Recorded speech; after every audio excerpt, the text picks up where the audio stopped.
I'm going to go ahead and palpate. So no signs of edema. Patient is warm to the touch. I'll be assessing her brachial pulse, bilateral, and also her radial pulse. I'll be checking her cap refill. Cap refill is less than 3 seconds.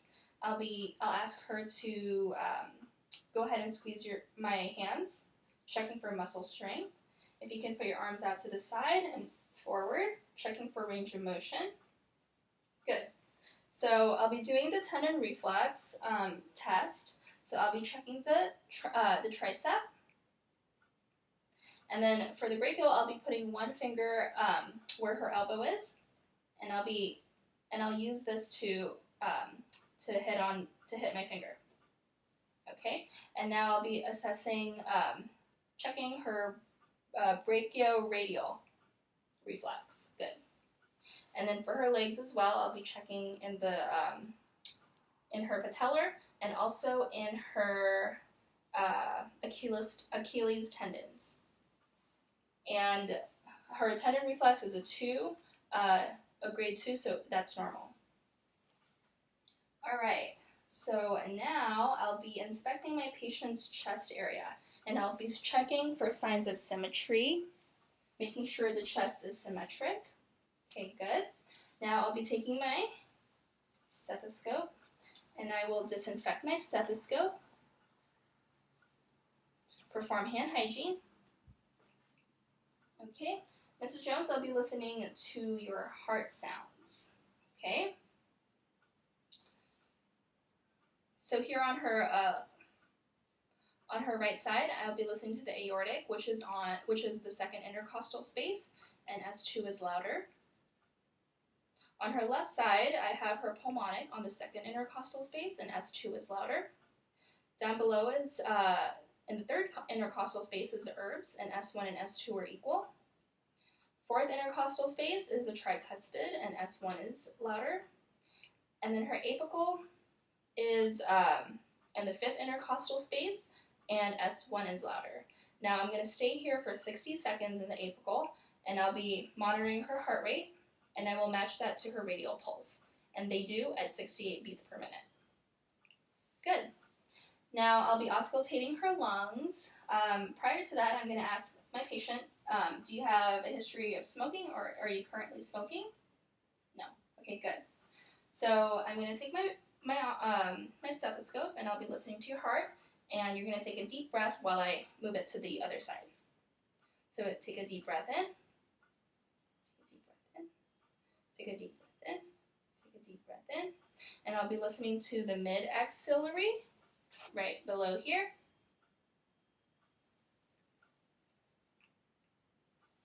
Good. And I'm going to ask my patient to turn around, and I'll be listening to her posterior lungs. Take a deep breath in. Breath in. And then I'll be listening to her lower lobes. Good. Okay. I'm going to put this down. Now, while she's here, I'll be checking for her chest expansion, if it's symmetric. Good. So go ahead and turn around. Okay. So now I'll be moving on and checking my patient's abdominal area. But I'm going to ask my patient, have you had any changes to your bowel movements or bowel? No. So you haven't seen any changes in color or odor or consistency? Okay, good. And how often do you go? And is that normal for you? Okay. And how about your urine? Have you noticed any kind of abnormal findings such as color, odor, or burning? No? Okay, good. All right, so I'm going to ask you to lay on your back. Okay, so I'll be inspecting her abdominal area, and I'm going to go to eye level. Patient's abdominal area is slightly rounded, no bounding aorta, artery, pulse. Okay, so after inspection, I'm going to go ahead and listen. Okay, hand hygiene, and also disinfect my stethoscope. All right. So for the abdominal area, I'm going to listen to each quadrant in order. So I'll be listening to it for 15 seconds each. So I'm going to start with the right lower quadrant. 15 seconds, and then right upper quadrant, and then left upper quadrant, and then left lower quadrant. So if bowel sounds are hypoactive, I'm going to listen to each quadrant for 1 minute, and if it still continues to be absent, I will listen to it for 5 minutes. Okay, so approximately my patient has about 15 gurgles per quadrant, and that is a normal finding. Now I'm going to go ahead and take the bell of my stethoscope, and I'll be checking for any signs of bruise. So I'm going to check her carotid, and I'm going to ask her to hold her breath. And then also on the other side, I'll be listening to the aorta, the iliac, and the femoral. So patient has no signs of bruise. I'll be performing hand hygiene. Sorry. So now I'll be percussing my patient's abdominal area. And I will go in order as well. So right lower, right upper, left lower. Okay, and the sound should be timpani.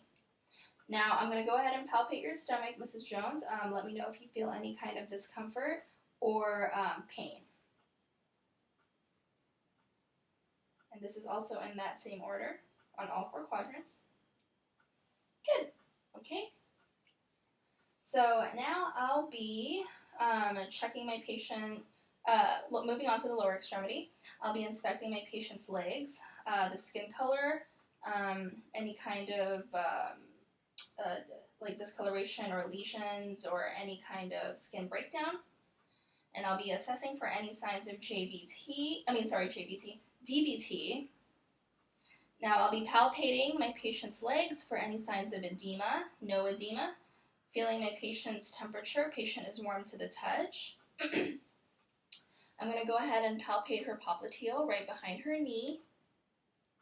Both are palpable. And then also I'm going to be palpating on the dorsalis pedis. Palpable. And then I'm going to go ahead and check her cap refill. So cap refill is also less than 3 seconds. So now I'm going to check for my patient's range of motion. Flexion. Good. So now I'm going to ask my patient to sit up. All right. Now I'm going to check for strength. So I'm going to ask you to push forward on my hand and then push back on my hand. Okay. So one last question, Mrs. Jones. This concludes our physical assessment. Do you feel safe here? And do you feel safe at home? Okay. If you have any questions or any concerns, just let me know. Thank you. Hand hygiene.